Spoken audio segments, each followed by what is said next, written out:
Bismillahirrahmanirrahim. Assalamu alaikum dear students. Welcome to lecture number 11 on Fluid Mechanics 2, and the course code is MTH 620. I am Professor Rashid Ali, your instructor for this course, working as lecturer in mathematics at Department of Mathematics, Government Postgraduate College Samandari, Faisalabad.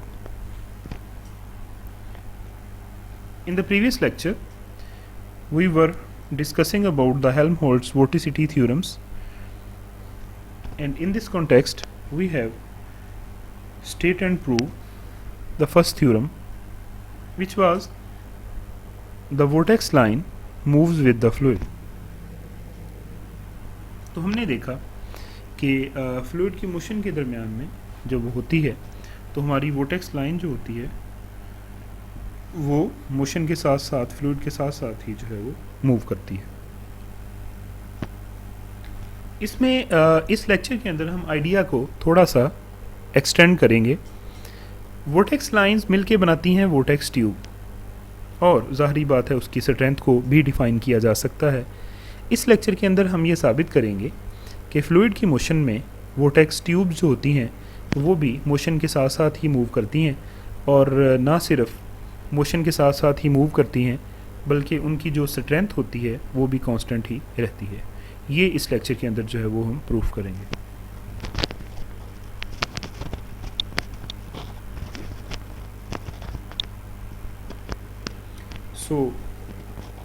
Start करते हैं हम Helmholtz vorticity theorem से। Second इसका जो है ये theorem है। Statement इसकी ये है, prove that a vortex tube moves with the fluid and its strength remains constant। ये चीज़ हम यहाँ पे साबित करेंगे कि एक तो ये है कि vortex ट्यूब जो होती है वो फ्लूइड के साथ साथ ही मूव करती है मोशन में। दूसरी बात ये है कि इसकी स्ट्रेंथ जो है वो कांस्टेंट रहती है। तो यहाँ पे दो बातें फिर हमारे पास दो आइडियाज़ जो है वो आए हैं। एक तो ये है कि vortex ट्यूब का हमें पता होना चाहिए, दूसरा ये है कि उसकी स्ट्रेंथ से क्या मुराद है उसका हमें पता होना चाहिए। फिर हम पिछले थ्योरम को, जो थ्योरम नंबर 1 है, उसको यूज़ करते हुए और कुछ प्रीवियस आइडियाज़ को यूज़ करते हुए हम ये बात साबित करेंगे कि वोटेक्स ट्यूब मूव भी साथ साथ करती है और उसकी जो स्ट्रेंथ है वो भी कांस्टेंट ही रहती है। So we recall some ideas. First of all, vortex tube. What was vortex tube?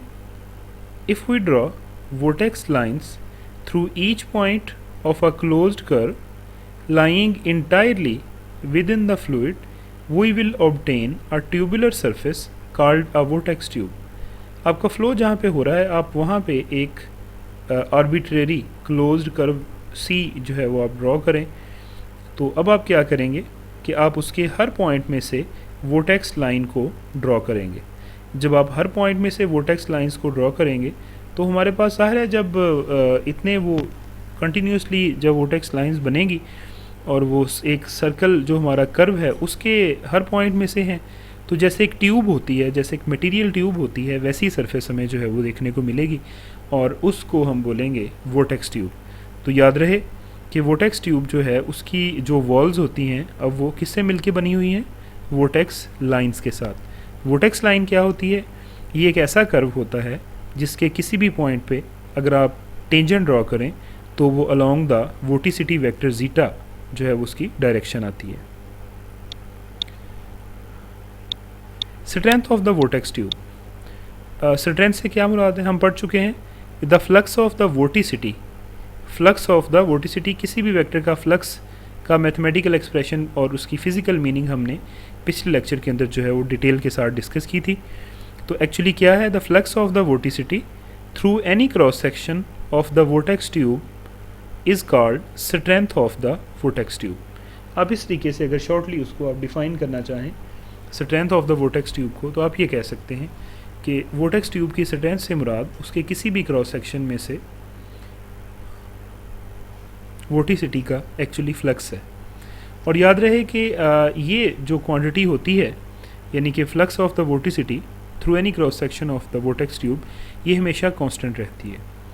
Mathematically इसको बोलते हैं strength of the vortex tube, तो strength of the vortex tube फिर क्या बनेगी, double integral over the surface S zeta vector dot D S. ये बिल्कुल जैसे हम किसी भी वेक्टर का फ्लक्स बयान किया जा सकता है, ये सेम वही है। अब बुनियादी डेफिनेशंस को डिस्कस करने के बाद कि वोर्टेक्स ट्यूब क्या होती है, strength of the vortex tube क्या होती है और वोर्टेक्स लाइंस क्या होती हैं, अब हम इस पोजीशन में हैं कि अब हम मेन प्रूफ की तरफ जो है वो मूव कर सकते हैं। उसके लिए हमें क्लोज्ड कर्व सी और सरफेस एस का दोबारा जो है वो रेफरेंस देना पड़ेगा। Let C be a closed curve drawn in the fluid and S be any open two sided surface lying entirely within the fluid and having C as its boundary। जैसा कि हमने पीछे जो है वो फिगर भी बनाई थी, बिल्कुल उसी तरीके से आप एक क्लोज्ड कर्व जो है वो ड्रॉ करेंगे।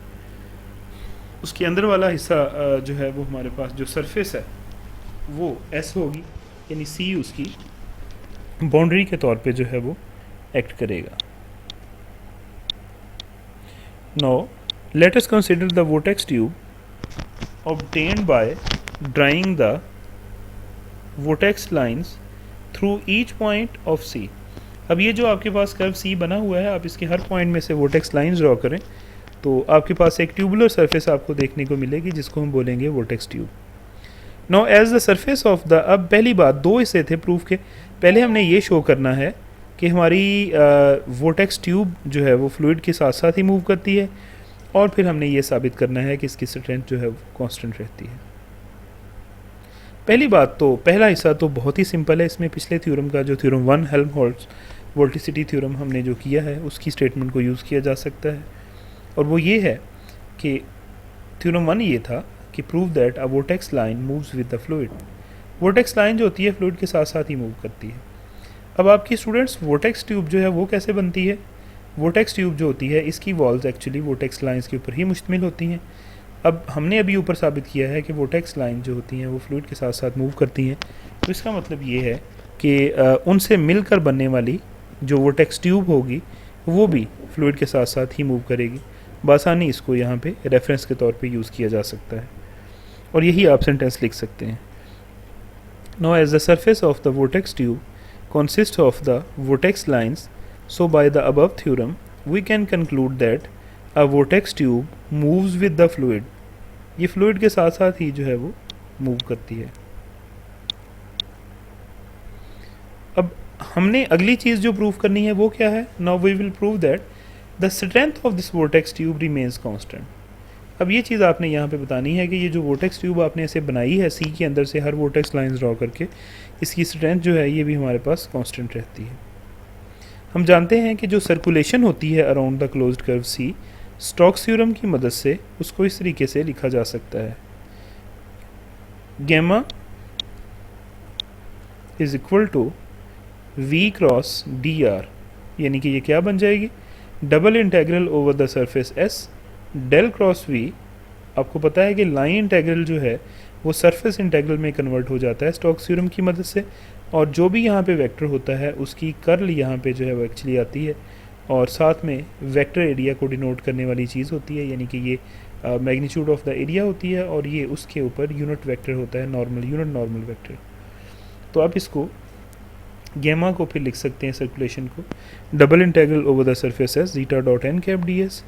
आपको पता है एन कैप डी एस ये यूनिट वेक्टर और साथ में मैग्नीट्यूड, तो इसको वेक्टोरियल फॉर्म में डी एस वेक्टर लिखा जा सकता है। तो गैमा क्या बन गई, गैमा है circulation around the closed curve C, ये बन गया double integral over the surface S zeta dot D S.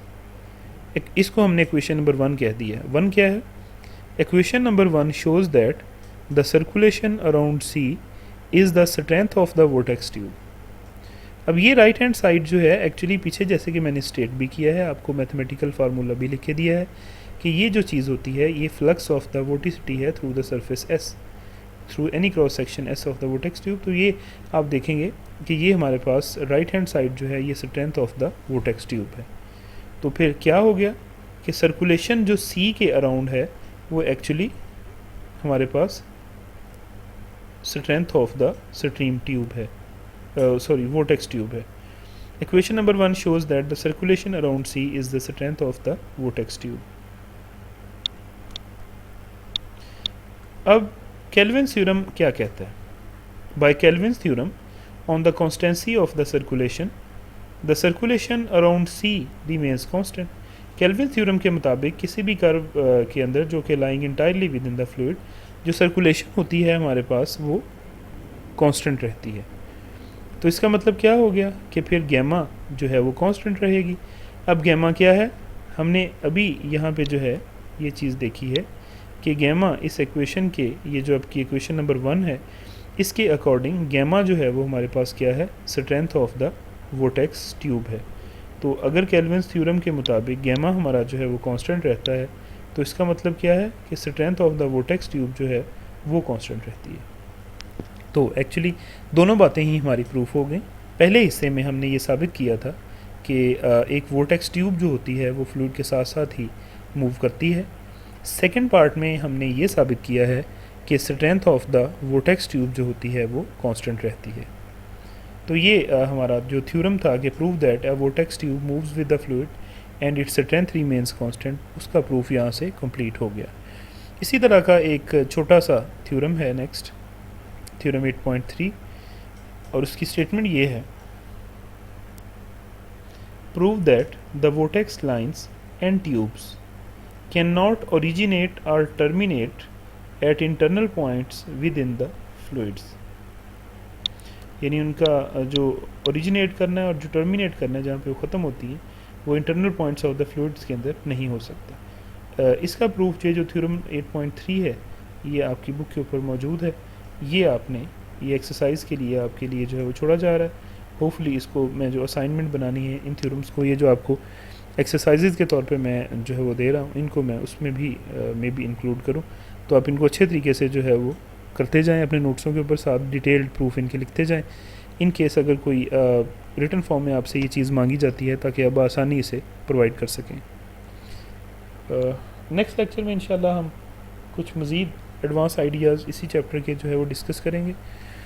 तो तब तक के लिए इतना ही। Thank you so much. Allah हाफिज़।